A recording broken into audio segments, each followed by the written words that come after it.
اور ان ظالموں کو ایک نعرہ نے آ دبایا، ایک آواز، ایک فرشتہ نے ایک آواز دے دیا سے ان کے کانے پھٹ گئے، پورا جسم، ناک سے، کانوں سے، آنکھوں سے خون بہا کر مر کر دم کر رہ گئے، جس سے وہ اپنے گھروں میں آندھے پڑے رہ گئے، جنہوں نے صالح علیہ السلام کو جھٹلایا تھا کہ اونٹنی کو مار دیا تھا، جیسے ان گھروں میں کبھی ویسے ہی نہ تھے۔ خوب سن لو، سمود نے اپنے رب کے ساتھ کفر کیا، خوب سن لو، اراموں سے سمود کو دور ہوئی، جو صالح علیہ السلام کی قوم تھی، جو سمود نے ان کے قوم کو نقصان کر دیا، جس طریقے سے فرعون نے اپنے قوم کو نقصان کی طرف لے لیا، جیسا کہ وہ آگے آگے چلتے گیا اور پیچھے اپنی قوم کو لے جا کے سمندر میں ڈبا دیا۔ اور ہمارے بھیجے ہوئے فرشتے ابراہیم علیہ السلام کے پاس بشارت لے کر آئے۔ یہاں پر ابراہیم علیہ السلام کا قصہ آ جاتا ہے۔ ابراہیم علیہ السلام کو سب سے پہلا اولاد کون ہوئے تھے؟ اسماعیل علیہ السلام، اس کے بعد میں اسحاق علیہ السلام۔ یہ نصرانی لوگ کیا کہتے ہیں؟ اسحاق علیہ السلام پہلا پیدا ہوئے،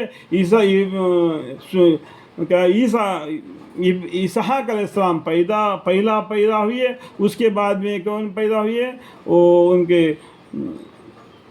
اسحاق علیہ السلام، ابراہیم علیہ السلام، یاد نہیں آ رہے، ٹھیک ہے۔ تو اور ہمارے بھیجے ہوئے فرشتے ابراہیم علیہ السلام کے پاس بشارت لے کر آئے اور انہیں سلام کیا، انہوں نے یعنی ابراہیم علیہ السلام سے بھی سلام کیا، پھر دیر نہیں لگائی ایک تلا ہوا بھسڑا لائے۔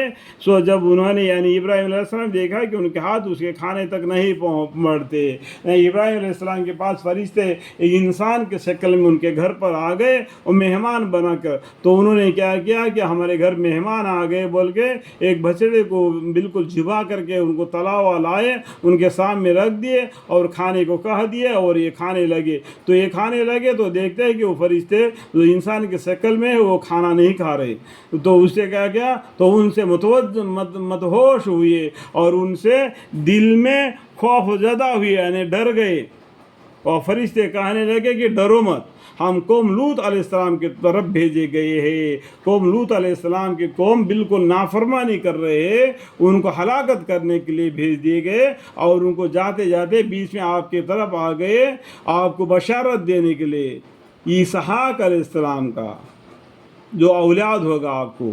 اس سے پہلے آپ کو اسماعیل علیہ السلام پیدا ہوئے۔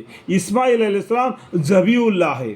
یہ نصرانی لوگ کیا کہتے ہیں؟ اسحاق علیہ السلام ذبیح اللہ ہے۔ اسحاق علیہ السلام تو بعد میں پیدا ہوئے تھے، اسماعیل علیہ السلام تو پہلا پیدا ہوئے تھے، سمجھ لینا چاہیے، ٹھیک ہے۔ اور ان کے یعنی ابراہیم علیہ السلام کا بیوی کھڑی تھی اپنے ہنسی، سو ہم نے بشارت دی ان کو اسحاق علیہ السلام کا۔ ان کی بیوی ہنسی اور ماتھے پر ہاتھ لگائی، میں تو ایک تو بوڑھیا اور میں بچہ جنوں گی، اور میرے میاں یہ بوڑھے ہیں، وہ کیسا ہم کو اولاد ہو جائے، اس طریقے سے ہو گیا ہنسی۔ اور اسحاق علیہ السلام سے پیچھے یعقوب علیہ السلام کی، یہاں تک انہوں نے بشارت دی آپ کو اسحاق علیہ السلام پیدا ہوں گے اور ان کو یعقوب علیہ السلام پیدا ہوں گے، ان کے دادا پوتا تک ان کا بشارت دے دیے۔ کہنے لگے ہائے خاک پڑے، آپ میں بچہ جنوں گی، وہ بڑھیا بول دی، یعنی ابراہیم علیہ السلام کا بیوی سارہ اور حاضرہ ہے، بولتے کو سارہ اور حاضرہ۔ سارہ کا بیٹے کون ہے؟ اسحاق ہے۔ حاضرہ کے بیٹے کون ہیں؟ اسماعیل علیہ السلام ہے۔ ہم کون کے کس طرف ہے؟ اسماعیل علیہ السلام طرف ہے۔ اور اسحاق علیہ السلام کے طرف یہ لوگ ہیں جو نصرانی قوم ہے، یہودیہ ہے، ٹھیک ہے۔ اور یہ میرے میاں ہے بالکل بوڑھے۔ واقعہ یہ اب بھی عجیب بات ہے۔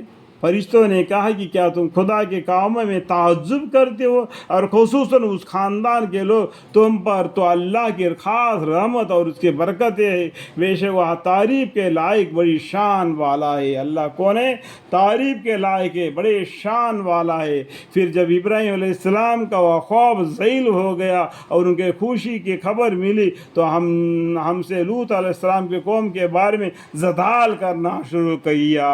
لوط علیہ السلام ہمارے ساتھ ہے، ان کے قوم پر عذاب کیوں دینے آگے کر کے پوچھنے لگے۔ واقعہ ابراہیم علیہ السلام بڑے حلیم الطبیع، الرحیم المزاج اور رقیق القلب تھے۔ اے ابراہیم علیہ السلام اس کو جانے دو، یہ اللہ کا حکم ہے، ہو کر رہے گا، اس کے پر آپ زیادہ بحث نہ مت کرو، تمہارا رب کا حکم آ پہنچائے اور ان پر صبر ایسا اور ان پر ضرور ایسا عذاب آنے والا ہے، بالکل ٹلے گا نہیں، کسی طرح ہٹنے والا نہیں۔ اس طریقے سے ابراہیم علیہ السلام کو یہ خوشخبری سنا دیے اور لوط علیہ السلام کے قوم کے اوپر عذاب دینے کے لیے فرشتے آ گئے۔ اللہ تعالی ہمیں اور آپ کو اس بات کو سمجھنے کی اور اعمال کی توفیق عطا فرمائے۔ وآخر دعوانا ان الحمد للہ رب العالمین۔ قرآن شریف کی تلاوت کے درمیان میں حد سے بڑھ کر بات مجھ سے ہو گئی تو اللہ مجھے معاف فرمائے۔ وقل رب زدنی علما